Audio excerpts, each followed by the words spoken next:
차가운 늦가을 바람이 서울의 밤거리를 휘저었다. 거대한 도시의 화려한 불빛 뒤편, 곧 철거될 운명에 놓인 희낭동의 좁고 어두운 골목길은 시간의 흐름마저 멈춘 듯 고요했다. 낡은 담벼락마다 붙은 붉은색 철거 개고장은 스산한 분위기를 더했다. 안수미는 그 골목길을 익숙하게 걸었다. 낡았지만 단정한 교복 재킷만으로는 매서운 바람을 막기엔 역부족이었지만 소녀는 추위에 아랑곳하지 않았다. 손에는 작은 종이봉투가 들려 있었다. 아르바이트하는 빵집에서 막 구워낸 빵의 고소한 냄새와 온기가 봉투를 뚫고 전해졌다. 고된 하루 끝에 스스로에게 주는 작은 사치이자 유일한 위안이었다. 이 온기는 수민의 얼어붙은 손뿐만 아니라 외로운 삶을 견디는 그녀의 마음까지 녹여주었다. 그리고 오늘 밤도 그 온기는 나누어질 예정이었다. 골목 모퉁이를 돌자 어둠 속에서 익숙한 실루엣이 나타났다. 잔뜩 구부러진 허리 산더미처럼 쌓인 폐지와 깡통을 실은 삐걱거리는 손수레. 그리고 그 손수레를 힘겹게 미는 작고 앙상한 체구의 할머니. 모자를 푹 눌러쓴 얼굴은 그림자에 가려 잘 보이지 않았고 거칠게 트고 더러워진 손만이 세상의 모진 풍파를 짐작하게 했다. 할머니는 언제나처럼 말이 없었다. 그녀가 내는 소리라고는 거친 숨소리와 손수레 바퀴가 굴러가는 소리뿐이었다. 수미는 망설임 없이 할머니에게 다가갔다. 이것은 둘 사이에 굳어진 하나의 의식이었다. 종이봉투를 열자 김이 모락모락 피어오르는 빵의 모습을 드러냈다. 수미는 망설임 없이 빵을 반으로 쪼갰다. 더 크고 따뜻한 쪽을 할머니에게 내밀었다.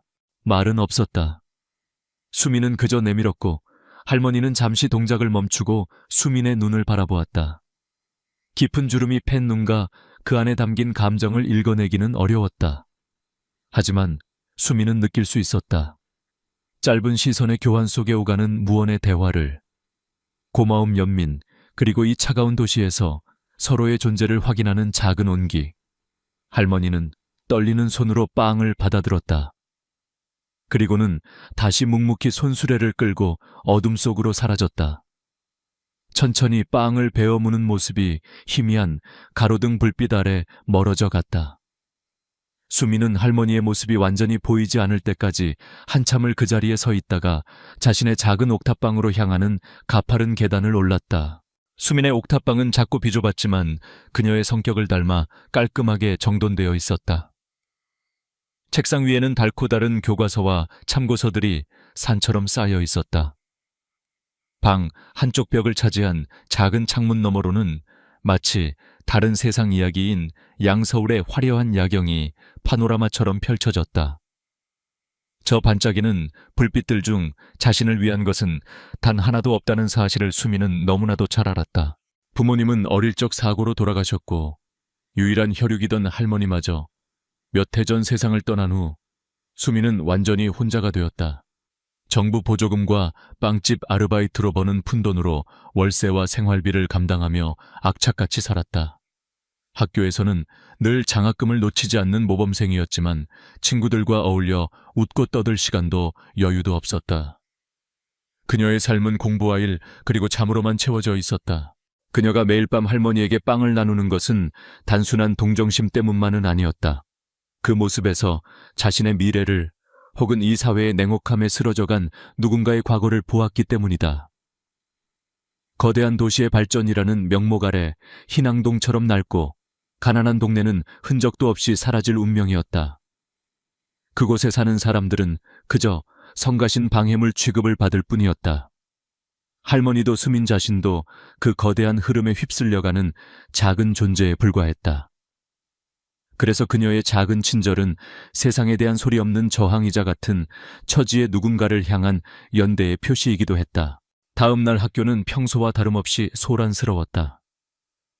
수미는 교실 구석자리에 앉아 다가올 시험 범위에 대한 선생님의 설명에 집중하려 애썼다. 주변에서 자신을 향해 수근거리는 소리가 들려왔지만 애써 무시했다. 가난한 고아 장학금으로 학교 다니는 애 늘 지쳐 보이는 애. 그것이 안수민을 따라다니는 꼬리표였다. 바로 그때였다. 학교의 평범한 일상을 깨뜨리는 굉음이 들려왔다. 창밖으로 여러 대의 고급 세단이 미끄러지듯 들어와 운동장 한가운데에 멈춰섰다. 학생들은 약속이라도 한 듯 일제히 창가로 몰려들었다. 저 차 뭐야? 장난 아니다. 유진그룹 로고 아니야. 우리나라 최고 대기업이 우리 학교에 무슨 일로. 세대의 검은색 세단은 소박한 공립 고등학교의 풍경과는 극명한 대조를 이루었다. 잘 훈련된 경호원처럼 보이는 검은 양복의 남자들이 차에서 내려 일사불란하게 움직였다. 그들의 위압적인 모습에 학생들은 물론 황급히 뛰어나온 교장과 교사들마저 어쩔 줄 몰라 하며 허리를 굽혔다. 학교 전체가 흥분과 궁금증으로 술렁였다.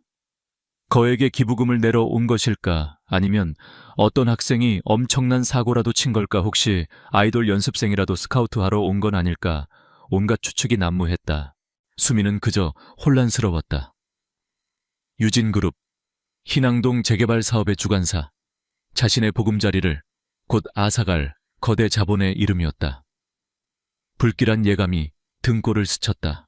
교실 문이 드르륵 열렸다. 잔뜩 상기된 얼굴에 담임 선생님이 들어왔다. 그의 뒤에는 40대 후반으로 보이는 한 남자가 서 있었다. 키가 크고 다부진 체격 한치의 오차도 없이 완벽하게 차려입은 최고급 정장. 그리고 무엇보다 인상적인 것은 그의 눈빛이었다. 차분하면서도 모든 것을 꿰뚫어보는 듯한 날카로운 눈. 그는 교실 안을 천천히 훑어보았다. 모두가 숨을 죽였다. 담임 선생님의 목소리가 긴장으로 가늘게 떨렸다. 수민 학생. 그 순간 교실 안의 모든 시선이 일제히 수민에게로 향했다. 놀라움, 질투, 의심, 동정. 온갖 감정이 뒤섞인 눈빛들이 비수처럼 날아와 꽂혔다. 수민은 그 자리에 얼어붙었다. 머릿속이 하얗게 비어버렸다. 대한민국에서 가장 강력한 기업이 왜 어째서 고작 고등학생인 자신을 찾는단 말인가. 남자가 한 걸음 앞으로 나섰다. 그의 침착하고 명료한 목소리가 교실의 정적을 갈랐다. 안수민 양, 나는 유진그룹 비서실장 최진환이라고 합니다. 잠시 우리와 함께 가주셔야겠습니다. 그의 말은 질문이 아닌 통보였다.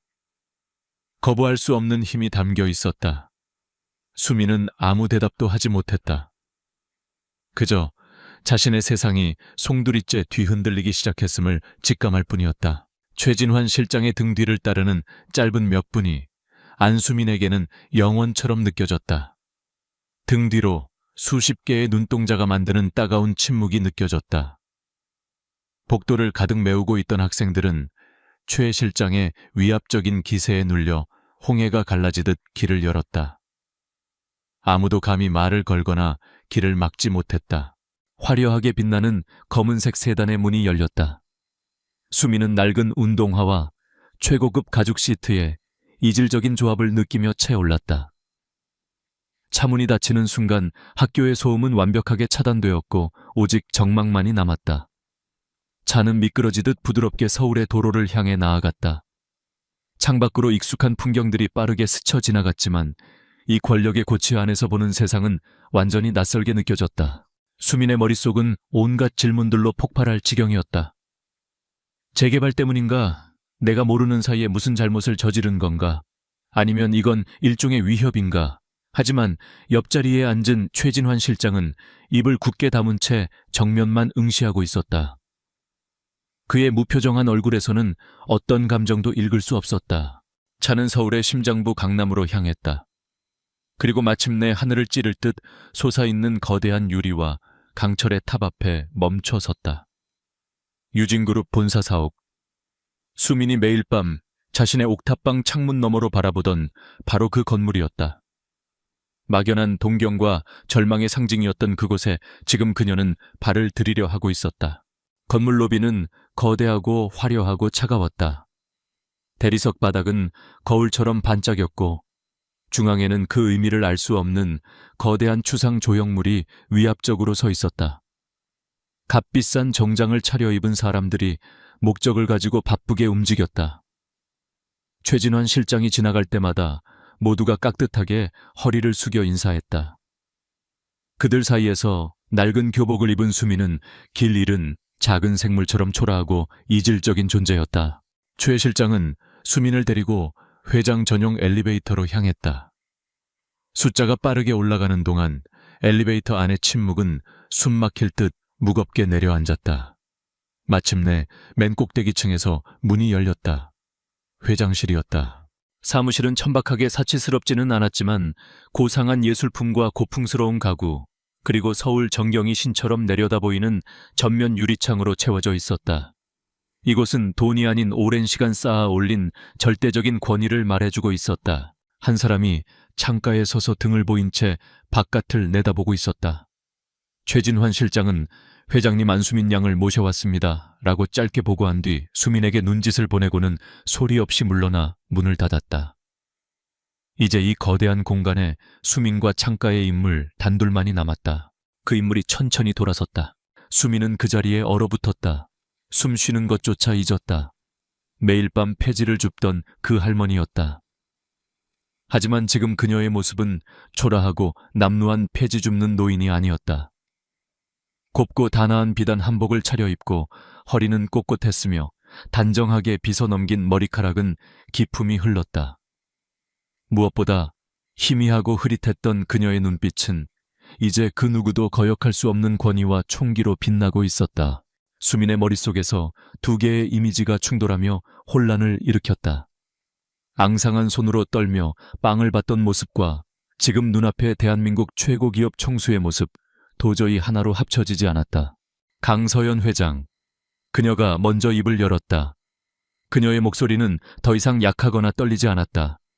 차분하고 깊은 울림이 있는 목소리였다. 놀랐느냐 아가야. 강 회장은 수민에게 다가와 맞은편 소파를 가리켰다. 그리고는 직접 차를 따랐다. 찻잔의 온기가 수민의 떨리는 손으로 전해지자 극도의 긴장이 아주 조금은 누그러지는 듯했다. 궁금한 것이 많겠지. 강 회장은 찻잔을 내려놓으며 말했다. 내 핏줄에 대한 실망이 너무나도 컸다. 유진은 정직과 신뢰 위에서 세워진 기업이다. 허나 지금 그 뿌리가 안에서부터 썩어 들어가고 있더구나. 궁궐 담장 안에서는 진실을 볼 수가 없지. 그래서 밖으로 나갔다. 탐욕에 물들지 않은 마음을 진실된 눈을 찾아서. 그녀는 수민을 똑바로 바라보았다. 네가 매일 밤 내게 건네주던 그 빵 반쪽, 내가 평생 먹어본 그 어떤 진수성찬보다 따뜻하고 값졌다. 이 차가운 세상에서 너는 네가 가진 유일한 것을 나누었어. 그것이 바로 우리 유진이 잃어버린 정신이다. 수민은 아무 말도 할 수 없었다. 그저 눈앞의 상황을 이해하려고 애쓸 뿐이었다. 강 회장은 본론으로 들어갔다. 그녀의 제안은 파격적이고 비현실적이었다. 첫째, 수민이 원하는 어느 대학이든 졸업할 때까지의 학비와 생활비 전액을 지원하겠다. 둘째, 회장 직속 특별 인턴 자리를 주겠다. 배우는 자리이기도 하지만 더 중요한 것은 회장의 눈과 귀가 되어 달라는 것이었다. 수민은 압도당했다. 이것은 단순한 자선이나 보상이 아니었다. 전쟁으로의 초대였다. 그녀는 이 제안의 무게를, 그 이면에 숨겨진 위험을 직감했다. 본능적으로 거절하고 싶었다. 너무나 거대하고 너무나 위험한 일이었다. 자신은 그저 평범한 여고생일 뿐이었다. 이 제안을 받아들이면 모든 돈 걱정은 사라지겠지만 그 대가는 무엇일까? 자신의 평온한 삶일까? 아니면 그 이상의 것일까? 그때 수민의 머릿속에 hinang동 골목에 붙어있던 붉은 철거 개고장이 스쳐 지나갔다. 떨리는 손으로 감사히 빵을 받던 할머니의 모습이 떠올랐다. 그리고 방금 전 학교에서 보았던 권력의 오만함이 뚝뚝 묻어나던 최진환 실장과 경호원들의 모습도 떠올랐다. 이것은 기회였다. 단지 자신만을 위한 것이 아니라 자신과 할머니 폐지 줍던 모습의 와 같은 사람들을 위해 맞서 싸울 수 있는 기회. 두려움과 그녀 안에 잠재되어 있던 정의감이 격렬하게 충돌했다. 안전한 길을 택할 것인가? 아니면 옳은 길을 택할 것인가? 그녀의 인생을 가를 선택의 순간이었다. 수민은 고개를 들어 강서연 회장을 바라보았다. 이제 그녀의 눈에는 재벌 총수의 모습만이 아니라 차가운 밤거리에서 빵을 나누었던 연약한 노인의 모습이 겹쳐 보였다. 그녀는 결심했다. 수민은 자리에서 일어나 깊이 고개를 숙였다. 가늘게 떨렸지만 그 목소리에는 분명한 결의가 담겨 있었다. 하겠습니다. 제가 무엇을 해야 합니까? 그 말을 듣는 순간 강서연 회장의 엄격했던 얼굴에 처음으로 미소가 번졌다. 안도와 희망이 담긴 진심에서 우러나온 따뜻한 미소였다. 그 미소 하나만으로도 사무실의 차가운 공기가 훈훈해지는 듯했다. 지금은 그저 보고 듣고 배우기만 하면 된다. 진짜 싸움은 이제 곧 시작될 테니 수미는 자신이 이제 돌아올 수 없는 강을 건넜음을 직감했다. 평범했던 여고생 안수민의 삶은 끝났다. 거대한 폭풍의 눈 속으로 그녀는 제발로 걸어 들어왔다. 며칠 후 안수민은 다시 유진그룹 타워 앞에 섰다. 교복이 아닌 최진환 실장이 준비해준 단정한 비즈니스 정장 차림이었다. 어색한 옷은 마치 갑옷처럼 느껴졌다. 이제 그녀는 방문객이 아닌 이 거대한 성의 일원으로 안으로 들어간다. 심장이 세차게 뛰었다. 로비에서 최 실장이 그녀를 맞았다. 그는 간결하고 전문적인 태도로 몇 가지를 안내했다. 특별 인턴 안수민이라는 글자가 선명한 사원증. 이 카드는 그녀의 신분을 증명하는 열쇠이자 방패가 될 터였다. 공식적인 직무는 회장실 소속 데이터 분석 및 리서치 보조. 누구도 의심하지 않을 모호하지만 그럴듯한 직함이었다. 하지만 그녀의 진짜 임무는 따로 있었다. 최 실장은 수민을 그녀가 일할 공간으로 안내했다. 그곳은 화려한 회장실 스위트가 아니었다. 강민혁 부회장의 권력 기반의 심장부인 전략기획본부의 한쪽 구석이었다. 적의 심장부에 첩자를 심는다. 강서연 회장의 전략은 명확했다. 사무실의 공기는 팽팽하고 차가웠다. 모든 사람이 자신의 모니터에 시선을 고정한 채 사무실 안에는 키보드 두드리는 소리 외에는 아무 소리도 들리지 않았다. 시끄럽고 활기찼던 학교와는 극명한 대조를 이루는 얼음 같은 긴장감이 감돌았다. 수민이 지나가도 거의 아무도 고개를 들지 않았다. 그녀의 자리는 구석에 있는 작고 낡은 책상이었다. 마치 급하게 마련한 듯한 자리였다. 강민혁의 충복임이 분명해 보이는 본부장은 수민을 힐끗 쳐다보더니 경멸이 섞인 무심한 태도로 업무를 지시했다. 수년간 쌓인 낡고 쓸모없는 과거 프로젝트 파일들을 정리하고 보관하라는 것. 새로운 사람을 고립시키고 무력화시키는 전형적인 방법이었다. 수민이 묵묵히 서류 더미와 씨름하기 시작한 지 1시간쯤 지났을까. 사무실의 분위기가 갑자기 변했다. 팽팽했던 공기가 더욱 날카롭게 조여왔다. 사람들은 자세를 바로잡았고 키보드를 두드리는 손가락은 더욱 빨라졌다. 사자가 오고 있었다. 강민혁 부회장이 2명의 비서를 거느리고 사무실로 들어섰다. 그는 30대 초반으로 차갑고 오만한 느낌의 미남이었다. 머리부터 발끝까지 부와 권력을 과시하는 명품 정장으로 치장했다. 그의 눈빛은 날카롭고 모든 것을 꿰뚫어 보는 듯했다. 그는 잔혹한 야망의 기운을 온몸으로 내뿜고 있었다. 그는 사무실 전체를 한번 훑어보았다. 그리고 그의 시선이 낯선 얼굴 안수민에게서 멈췄다. 사무실의 모든 사람이 숨을 죽였다. 강민혁이 그녀의 책상으로 다가왔다. 그는 그녀의 사원증을 집어들고는 비웃음과 함께 읽었다. 특별 인턴 회장실 소속. 그의 말투에는 노골적인 조롱이 담겨 있었다. 회장실에서 이런 먼지 쌓인 창고 정리나 시키나. 그는 수민을 머리부터 발끝까지 훑어보았다. 저렴한 정장, 그리고 그 안에 감춰진 긴장했지만 꺾이지 않는 눈빛. 그는 이 모든 것을 노망난 할머니의 새로운 변덕이자 자선 활동으로 치부했다. 할머니의 새로운 취미이신가? 그는 자신의 경멸을 숨기려 하지 않았다. 그 자리에 있던 모든 사람에게, 그리고 수민 자신에게 보내는 명백한 경고였다. 그는 본부장에게 턱짓하며 말했다. 괜히 일에 방해되지 않게 잘 교육시켜. 공개적인 모욕. 하지만 수민은 그저 고개를 숙일 뿐 아무 대꾸도 하지 않았다. 지금은 분노를 드러낼 때가 아니었다. 강민혁이 폭풍처럼 사라진 후 사무실의 긴장은 약간 누그러졌지만 여전히 냉랭했다. 수민은 다시 묵묵히 자신의 일을 시작했다. 먼지 쌓인 파일들을 넘기면서 그녀는 들려오는 대화의 조각들을 놓치지 않으려 애썼다. 주된 화제는 드림타운 재개발 프로젝트였다. 최종 인수 마무리 단계, 남아있는 주민들 처리 문제. 부회장님 지시사항이야. 무슨 수를 써서라도 이번 달 안에 끝내. 드림타운. 그 단어를 듣는 순간 수민의 심장이 쿵 내려앉았다. 자신의 동네 희낭동을 지도에서 지워버릴 프로젝트의 공식 명칭이었다. 그녀가 듣고 있는 차가운 기업의 언어들은 곧바로 이웃들의 고통과 자신의 집을 잃게 될 현실로 번역되었다. 이제 이 싸움은 지독하게 개인적인 것이 되었다.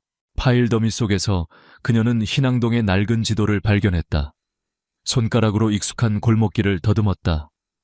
그녀가 할머니에게 빵을 건네던 그 골목의 이름도 보였다.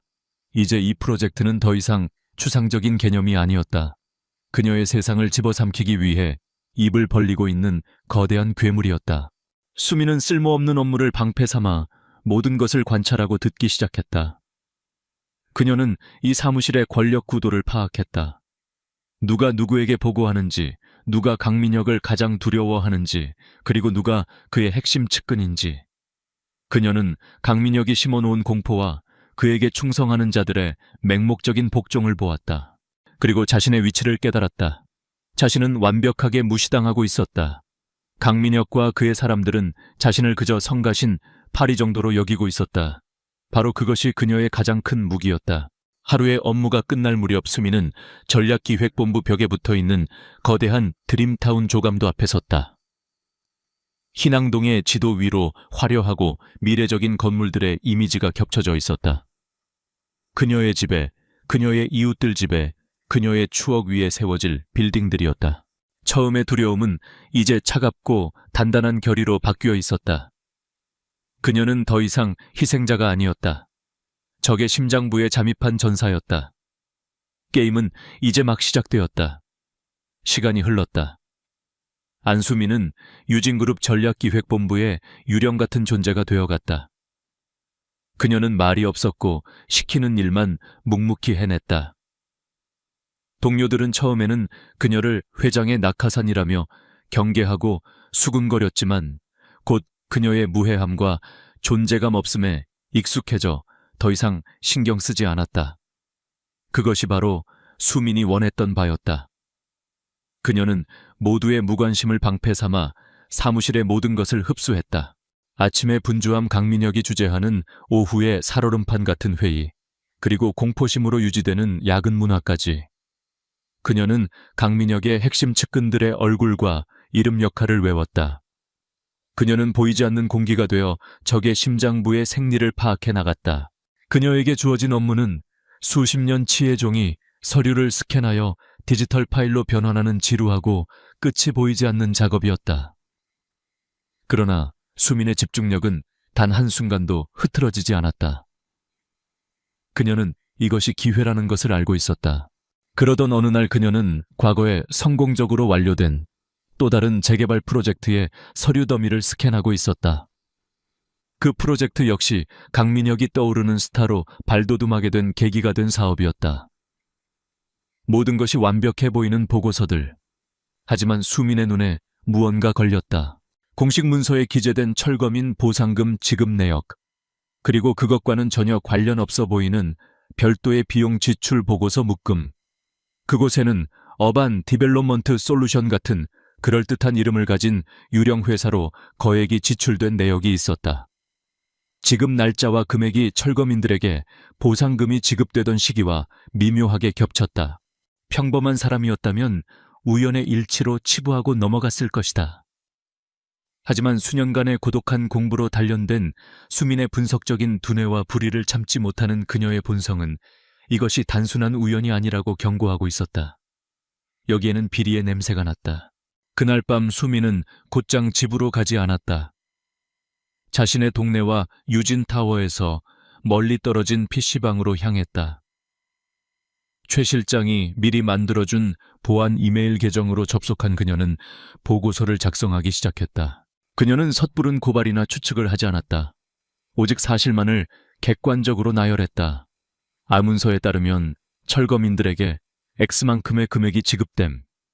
B문서에 따르면 비슷한 시기에 유령회사 Z로 Y만큼의 금액이 지출됨. 증거가 될 만한 스캔 파일들을 첨부했다. 그녀의 보고서는 간결하고 논리적이며 냉철했다. 최진환 실장은 이메일을 받자마자 그 중요성을 즉시 인지했다. 그는 보고서를 즉시 강서연 회장에게 전달했다. 회장실. 강서연 회장은 수민의 보고서를 읽고 있었다. 그녀의 표정은 얼음처럼 차갑게 굳어졌다. 옆에 선 최 실장에게 나지막이 말했다.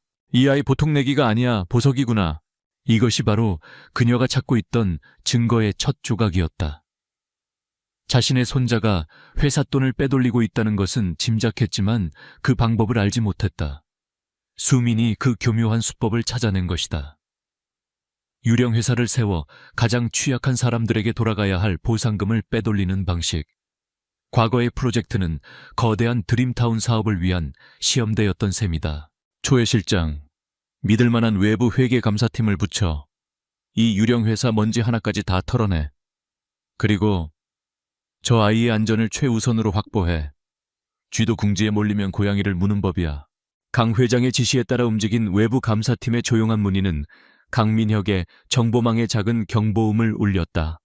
은행에 심어놓은 인맥 중 하나가 몇 년간 활동이 없던 그의 유령 회사에 대해 누군가 조회했다는 정보를 물어다 주었다.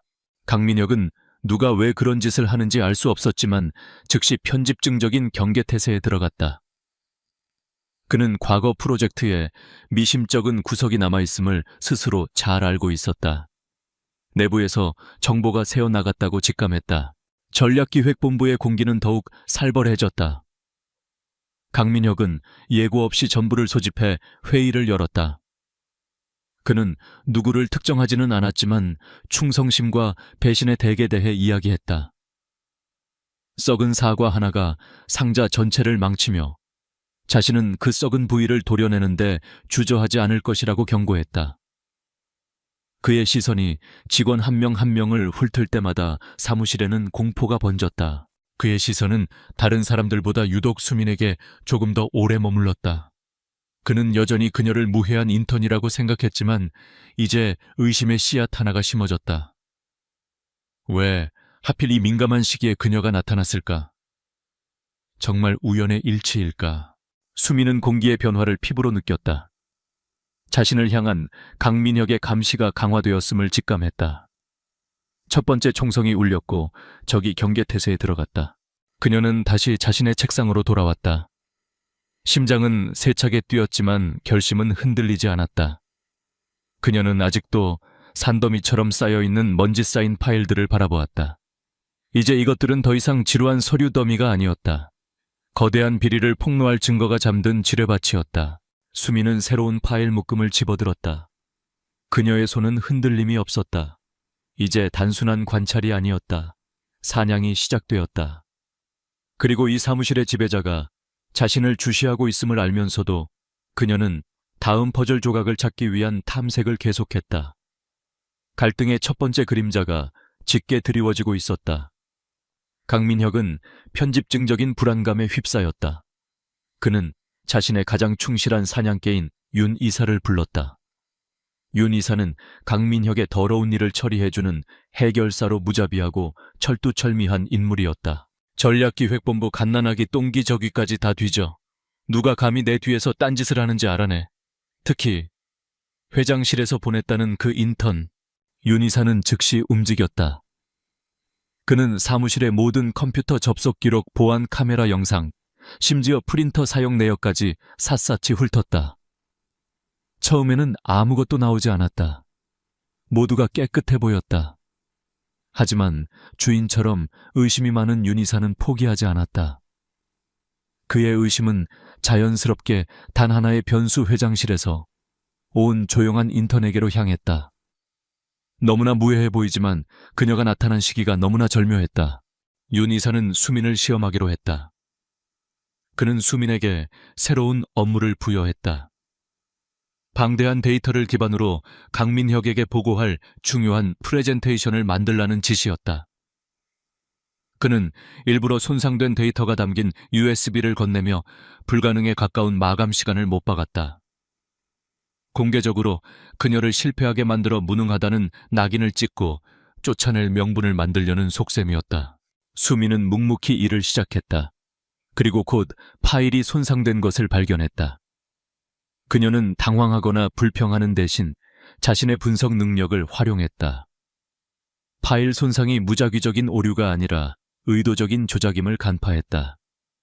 그녀는 밤을 새워가며 데이터를 복구하려 애쓰는 대신 자신이 이미 정리했던 과거 자료들과 대조하며 처음부터 정보를 재구성하는 고된 작업을 택했다. 다음 날 아침 마감 시간을 불과 몇 분 앞두고 수미는 완벽한 프레젠테이션을 윤이사의 책상 위에 올려놓았다. 그녀는 태연한 목소리로 말했다. 원본 파일에 무결성 문제가 좀 있는 것 같아서 정확성을 기하기 위해 아카이브의 원본 자료들과 교차 검증했습니다. 계획은 수포로 돌아갔고 오히려 역효과를 낳았다. 자초지종을 모르는 강민혁은 결과물에 만족했지만 윤이사는 이제 확신했다. 저 계집아이는 보이는 게 전부가 아니다.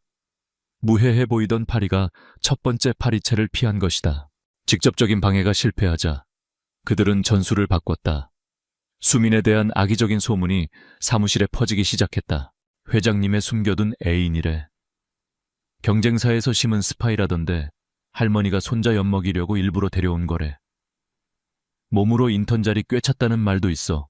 이미 차가웠던 사무실은 이제 노골적인 적대감으로 가득 찼다. 그녀를 무시하던 동료들은 이제 경멸과 두려움이 섞인 시선으로 그녀를 쏘아보았다.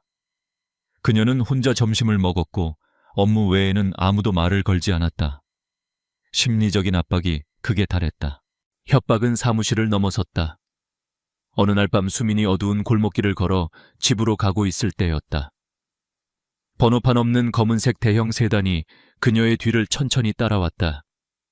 아무 짓도 하지 않았지만 그 위협적인 거리를 유지하다가 갑자기 속도를 내어 사라졌다. 명백한 메시지였다. 네가 어디 사는지 안다. 우리는 언제든 너에게 닿을 수 있다. 수미는 극심한 공포에 휩싸였다. 처음으로 모든 것을 그만두고 싶다는 생각이 들었다.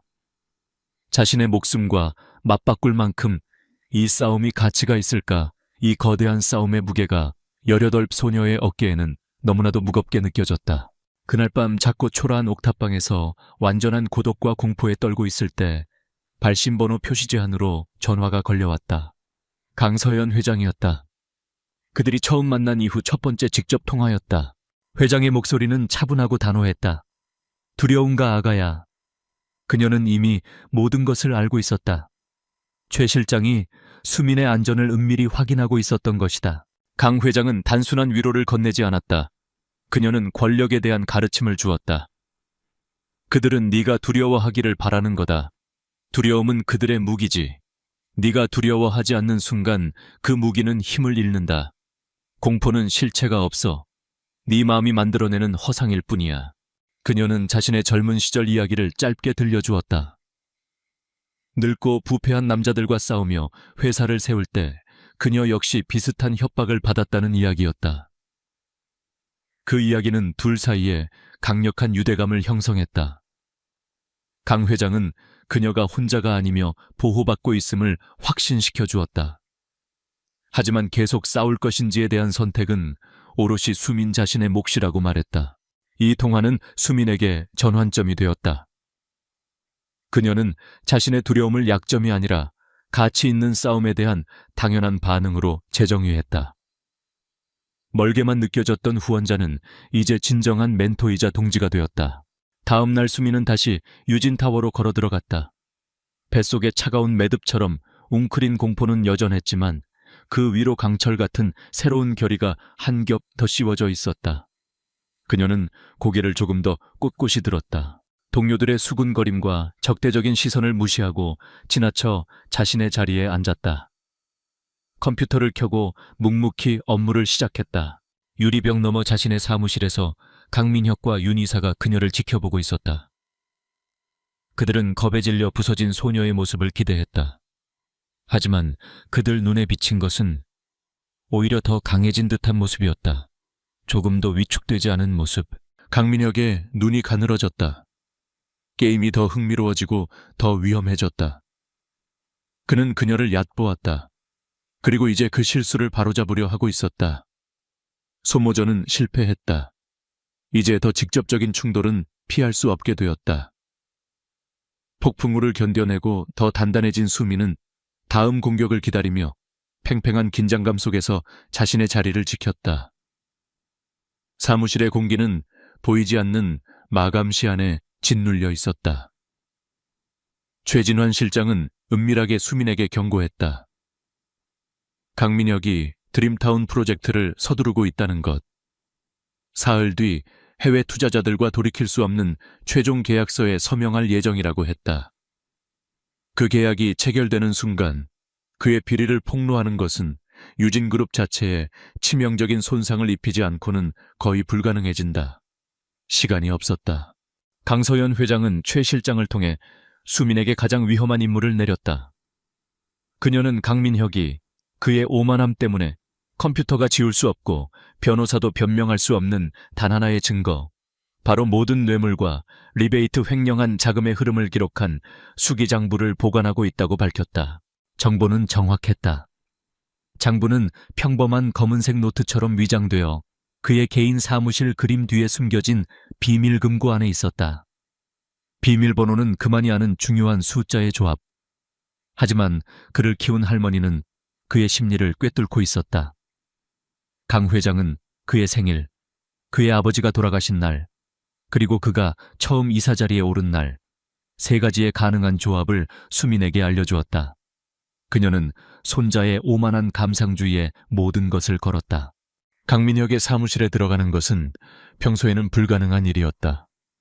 삼엄한 보안과 그의 비서들이 항상 지키고 있었다. 그들의 눈을 돌릴 작전이 필요했다. 계획은 강 회장과 최 실장이 세웠고 수민이 핵심 행동대원이었다. 계약 당일 회의 시작 1시간 전, 최 실장이 그의 최고 관리자 권한을 이용해 다른 층에 위치한 회사 메인 서버실에 대규모 데이터 유출 사고가 발생한 것처럼 꾸민다. 이 서버 위기는 혼란을 야기하고 강민혁의 비서들과 윤 이사를 포함한 모든 핵심 보안 및 IT 인력을 임원실이 있는 층에서 끌어낼 것이다. 그 혼란의 시간은 약 10분에서 15분. 그 틈을 이용해 수민은 사무실에 잠입하여 금고를 열고 장부를 꺼내 나와야 했다. 당황한 부장의 지시로 긴급 파일을 가지러 왔다는 혼란 속에서는 충분히 그럴듯한 위장이었다. 결전의 날이 밝았다. 공기는 전기가 흐르는 듯 팽팽했다. 강민혁은 계약 전 최종 미팅에서 자신감과 승리감에 도취해 있었다. 약속된 시간 건물 전체에 경보음이 울렸다. 붉은 경고등이 번쩍이고 모든 직원의 모니터에 치명적 서버 오류 메시지가 떴다. 사람들은 공황에 빠졌다. 계획대로 윤 이사와 강민혁의 비서들이 서버실을 향해 달려갔다. 수민은 깊은 숨을 들이쉬고 움직였다. 그녀는 일부러 다급한 표정을 지으며 임원실 복도를 향해 빠르게 걸었다. 몇몇 하급 직원들이 그녀를 막으려 했지만 그녀는 한 고위 임원의 이름을 대며 드림타운 최종 발표 백업 파일을 가져오라는 지시를 받았다고 말했다. 혼란 속에서 아무도 그녀를 의심하지 않았다. 마침내 강민혁의 사무실 앞 문은 카드키로 잠겨 있었다. 최 실장이 이미 원격으로 60초간 수민의 카드키에 대한 보안 기록을 비활성화해둔 상태였다. 그녀가 카드를 대자 녹색불이 들어왔고 그녀는 안으로 미끄러져 들어갔다. 사무실 내부는 차갑고 흠잡을 데 없이 깔끔했으며 값비싼 향수와 권력의 냄새로 가득했다. 신성한 영역을 침범한 기분이었다. 그림을 찾았다. 보기보다 훨씬 무거웠다. 그녀는 낑낑거리며 그림을 옆으로 밀어냈고 차가운 금속 재질의 금고가 모습을 드러냈다. 손이 사시나무처럼 떨렸다. 첫 번째 조합, 그의 생일을 눌렀다. 삐빅, 오류. 두 번째 조합, 그의 아버지 기일, 삐빅. 또다시 오류. 시간이 흐르고 있었다. 복도에서 다급한 발소리가 들려오는 듯했다. 심장이 갈비뼈를 부술듯이 뛰었다. 그녀는 두려움에 대한 강 회장의 말을 떠올리며 숨을 고르고 마지막 조합, 그가 처음 이사가 된 날짜를 눌렀다. 딸깍, 부드러운 소리와 함께 금고문이 열렸다. 안에는 현금 다발과 함께 그토록 찾던 평범한 검은색 노트가 놓여 있었다. 그녀는 오직 노트만을 집어 재킷 안주머니에 깊숙이 찔러 넣었다. 금고를 닫고 그림을 제자리로 밀어넣는 순간 복도에서 서버 문제에 대해 불평하는 강민혁의 짜증 섞인 목소리가 들려왔다. 탈출해야 했다. 정문으로 나갈 수는 없었다. 그녀는 사무실 구석에 있는 거의 사용되지 않는 작은 자료 보관실로 통하는 비상문을 발견했다. 강민혁이 자신의 사무실로 들어서는 순간 그녀는 그 문을 통해 어둠 속으로 몸을 숨겼다. 먼지 쌓인 자료실 어둠 속에서 그녀는 장부를 가슴에 꼭 껴안은 채 숨을 죽였다. 불과 몇 피트 떨어진 문 반대편에서 강민혁이 전화로 고래고래 소리를 지르는 것이 들렸다. 숨막히는 긴장감이었다. 몇 분이 흐른 후 위기가 처리되고 있다는 보고에 만족한 강민혁은 계약 체결식을 위해 회의실로 향했다. 그의 발소리가 멀어질 때까지 기다린 후 수미는 자료실에서 빠져나와 아무 일 없었다는 듯 태연하게 자신의 자리로 돌아갔다. 그녀가 잠시 자리를 비웠다는 사실을 아무도 눈치채지 못했다. 그녀의 재킷 안에는 하나의 제국을 무너뜨릴 수 있는 단 하나의 증거가 들어있었다. 수미는 업무용 폰으로 최 실장에게 한 단어의 암호 메시지를 보냈다. 성공. 장면은 화려한 컨퍼런스 룸으로 전환된다. 해외 투자자들이 모두 착석해 있다. 강민혁이 의기양양한 미소를 지으며 회의실로 들어선다. 자신의 권력을 영원히 굳혀줄 계약서에 서명하기 위해서. 그는 자신의 왕좌의 기반이 통째로 도둑맞았다는 사실을 전혀 알지 못했다. 마지막 대결이 임박했음을 알리는 극적인 아이러니 속에서 장은 막을 내렸다. 최상층에 위치한 메인 컨퍼런스 룸. 거대하고 위압적인 공간의 공기는 팽팽한 기대감으로 가득 차 있었다. 길고 광택나는 마호가니 테이블 한쪽에는 강민혁과 그의 팀 긴장한 기색이 역력한 윤 이사를 포함하여 이 다른 한쪽에는 심각한 표정의 해외 투자자들과 그들의 변호사들이 앉아 있었다. 강민혁은 오만함의 정점에 서 있었다. 그는 드림타운 프로젝트에 대해 유창하고 자신감 넘치는 프레젠테이션을 진행했다. 이 프로젝트를 유진그룹과 서울의 미래 그 자체인 것처럼 포장했다. 그는 매력적이었고 설득력이 있었으며 모든 것을 완벽하게 통제하고 있었다. 투자자들은 감명받은 표정이었다. 최종 계약서가 테이블 위에 놓여 그의 서명을 기다리고 있었다. 강민혁이 펜을 집어드는 바로 그 순간이었다. 컨퍼런스 룸의 웅장한 문이 활짝 열렸다. 순간 정적이 흘렀다. 모든 사람의 시선이 문으로 향했다. 강서연 회장이 서 있었다. 평소에 우아한 한복이 아닌 존경심을 자아내는 날카롭고 힘있는 비즈니스 정장 차림이었다. 그녀의 뒤에는 최진환 실장이, 그리고 그의 옆에는 작지만 단호한 안수민의 모습이 보였다. 강민혁의 얼굴이 분노와 놀라움으로 일그러졌다. 할머니, 여긴 어쩐 일이십니까? 지금 중요한 계약 중인 것 안 보이십니까? 그는 강 회장을 방해하는 노망난 늙은이로 치부하며 보안팀에게 그녀를 밖으로 모시라고 명령하려 했다. 그러나 강 회장은 눈 하나 깜짝하지 않았다.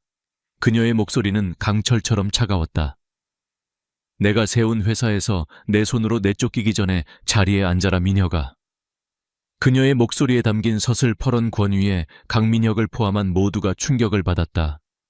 투자자들은 불안한 눈빛을 교환했다. 강 회장은 테이블 상석 자신의 정당한 자리로 걸어갔다. 그녀는 투자자들을 향해 선언했다. 이 계약 오늘 체결되지 않을 겁니다. 이 프로젝트의 기반은 거짓과 절도, 그리고 부패로 지어졌기 때문입니다. 강민혁이 경멸과 필사적인 감정이 뒤섞인 웃음을 터뜨렸다. 헛소리 증거라도 있습니까? 그는 그녀가 가진 것이라곤 의심뿐이라고 확신하며 그녀에게 도전했다. 바로 그때 강 회장이 수민에게 고갯짓했다. 모든 시선이 젊은 인턴에게로 향했다. 투자자들은 혼란스러워했고 강민혁과 윤 이사는 여전히 그녀의 역할을 이해하지 못한 채 경멸의 눈빛으로 그녀를 쳐다봤다. 수민이 앞으로 나섰다. 그녀는 더 이상 소심한 소녀가 아니었다. 그녀의 목소리는 두려움 없이 맑고 단호했다.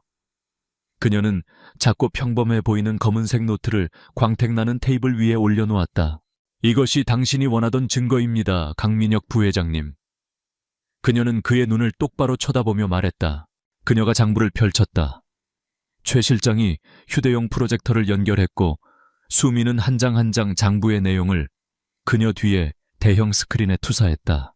방아는 수민이 각 항목이 무엇을 의미하는지 차분하고 체계적으로 설명하는 목소리를 제외하고는 완전한 침묵에 잠겼다. 깔끔한 송글씨로 적힌 내용들. 날짜, 유령 회사의 이름시, 공무원에게 지급된 뇌물액수 건설사로부터 받은 리베이트, 그리고 신항동 주민들을 위해 책정되었으나 빼돌려진 자금의 흐름. 그것은 그의 범죄에 대한 꼼꼼한 기록이었고 바로 그의 필체였다. 강민혁의 얼굴은 분노로 붉어졌다가 공포로 하얗게 질렸다. 그는 거짓말이야, 조작된 거야 라고 소리치며 장부를 향해 달려들었다. 그러나 강 회장에게 충성하는 최 실장의 보안팀이 그를 가로막았다. 그들은 강민혁을 제압했다. 그를 지지했던 임원들은 이제 그에게서 거리를 두며 아무것도 몰랐다는 듯 시선을 피했다. 윤 이사는 의자에 주저앉아 완전히 패배한 표정이었다. 돌처럼 굳은 표정의 해외 투자자들이 일어섰다. 대표가 차갑고 공식적인 영어로 말했다. 이 사실을 알려주셔서 감사합니다, 강 회장님. 유진그룹은 해결해야 할 심각한 지배구조 문제를 안고 있군요. 저희는 투자를 즉시 철회하겠습니다. 그들은 뒤도 돌아보지 않고 회의실을 나갔다. 투자자들이 사라지자 회의실에는 유진그룹 사람들만 남았다. 이제 완전히 무너진 강민혁은 증오와 불신이 뒤섞인 눈으로 할머니를 바라봤다. 어떻게 당신이... 강 회장은 분노가 아닌 깊고 처절한 실망감으로 그를 바라보았다. 네가 유진을 망치기 전에 내가 막아야만 했다. 이것은 내 마지막 가르침이다, 민혁아. 탐욕의 끝은 언제나 파멸이라는 것을. 그녀는 최 실장을 향해 고개를 돌렸다. 검사들이 아래층에서 기다리고 있어. 윤 이사랑 같이 데리고 가게. 강민혁이 끌려나갔다. 그의 오만한 제국은 불과 몇 분 만에 잿더미로 무너져 내렸다. 남은 임원들은 자신의 운명을 기다리며 얼어붙은 채 서 있었다. 강 회장은 프로젝터 옆에 조용히 서 있는 수민을 바라보았다. 그녀의 손에는 여전히 검은 노트가 들려 있었다. 기업의 대학살 현장 한가운데서 두 사람은 이해와 공동의 승리가 담긴 시선을 교환했다. 심판은 끝났다. 오만의 시대는 막을 내렸다. 그러나 재건이라는 진짜 과제는 이제 막 시작되었을 뿐이었다. 함께 거인을 무너뜨린 늙은 여인과 젊은 소녀의 조용한 강인함 위로 장면은 천천히 어두워졌다. 심판의 날로부터 몇 달이 흘렀다. TV 뉴스 화면은 연일 유진그룹의 소식으로 떠들썩했다. 유진그룹 강민혁 부회장 비리 혐의로 구속, 유진 부패 임원 대거 숙청, 강서연 회장 그룹 경영 전면 복귀. 거대한 폭풍이 지나가고 새로운 질서가 세워지고 있었다. 유진그룹은 실제로 변하고 있었다. 공포와 긴장감이 감돌던 사무실은 조심스럽지만 희망적인 에너지로 채워졌다. 강서연 회장은 단호하지만 공정한 리더였다. 그녀는 전면적인 내부 감사를 시작했고 새로운 윤리위원회를 설립했으며 강민혁의 수족 노릇을 하던 임원들은 대부분 해고되었다. 가장 큰 변화는 드림타운 프로젝트에 찾아왔다. 강서연 회장은 공식 기자회견을 열어 프로젝트의 전면 백지화를 선언했다. 대신 그녀는 새로운 계획을 발표했다. 신항동 도시 재생 프로젝트. 이 프로젝트는 주민들을 내쫓는 방식이 아니었다. 시, 그리고 지역 주민들과의 파트너십을 통해 주거 환경을 개선하고 낡은 건물을 보수하며 동네의 특성을 보존하고 새로운 공공시설을 짓고 직업훈련을 제공하는 상생의 계획이었다. 파괴가 아닌 공존을 위한 프로젝트. 이것이 진정한 승리였다. 수미는 특별 인턴직을 그만두고 평범한 고등학생의 삶으로 돌아왔다. 하지만 모든 것이 달라져 있었다. 그녀는 더 이상 외롭고 힘겹게 버티는 고아가 아니었다. 대학 입시를 준비하며 학업에만 집중할 수 있게 되었다. 강 회장은 약속을 지켰다. 수민의 교육을 위한 개인 신탁이 설립되어 그녀는 다시는 돈 걱정을 하지 않아도 되었다. 그러나 둘의 관계는 단순한 후원자와 수혜자의 관계를 훨씬 넘어섰다. 그들은 일주일에 한 번 차가운 저택이 아닌 아름다운 전통 한옥인 강 회장의 자택에서 함께 저녁 식사를 했다. 식사 시간은 따뜻하고 정겨웠다. 그들은 더 이상 기업의 암투에 대해 이야기하지 않았다. 수민의 공부 새로 사귄 친구들 그녀에게도 드디어 친구가 생겼다. 그리고 미래에 대한 꿈에 대해 이야기했다. 이 자리에서 강 회장은 재벌 총수가 아닌 지혜와 사랑을 주는 할머니였다. 수민은 몇 년 만에 처음으로 가족의 온기를 느꼈다. 강 회장은 수민의 미래에 대한 자신의 비전을 설명했다. 그녀는 수민을 억지로 회사에 끌어들일 생각이 없었다. 수민이 진정으로 열정을 느끼는 분야, 법학이든 도시계획이든 사회복지든을 공부하길 원했다. 유진에는 또 다른 무자비한 경영인이 필요한 게 아니란다. 강 회장이 말했다. 따뜻한 심장과 맑은 양심을 가진 리더가 필요하지. 세상을 배우고 네 자신의 힘을 찾으렴. 그리고 그때 만약 네가 원한다면 돌아와서 사람들이 진심으로 존경할 수 있는 회사를 만드는 걸 도와다오. 그녀는 수민에게 직업이 아닌 유산을 제안하고 있었다. 수민은 이해했다. 이 싸움은 단지 악인을 처벌하는 것에서 끝나는 게 아니었다. 그 자리에 선한 것을 세우기 위함이었다. 자신의 역할은 복수의 도구가 아니라 새로운 시작의 상징이 되는 것이었다. 이야기는 처음으로 돌아온다. 이야기의 시작과 비슷하게 쌀쌀한 저녁이었다. 편안한 옷차림의 강 회장이 산책을 제안했다. 두 사람은 완전히 달라진 희낭동을 걸었다. 붉은 철거 개고장은 사라졌다. 그 자리에는 도시재생 프로젝트에 대한 주민 설명회 안내문이 붙어 있었다. 동네는 희망으로 가득 차 있었다. 그들은 새로 문을 연잡고 깨끗한 빵집 앞을 지났다. 고소한 빵 냄새가 흘러나왔다. 두 사람은 서로를 보며 미소 지었다. 수민이 빵집에 들어가 따뜻한 빵 한 덩이를 샀다.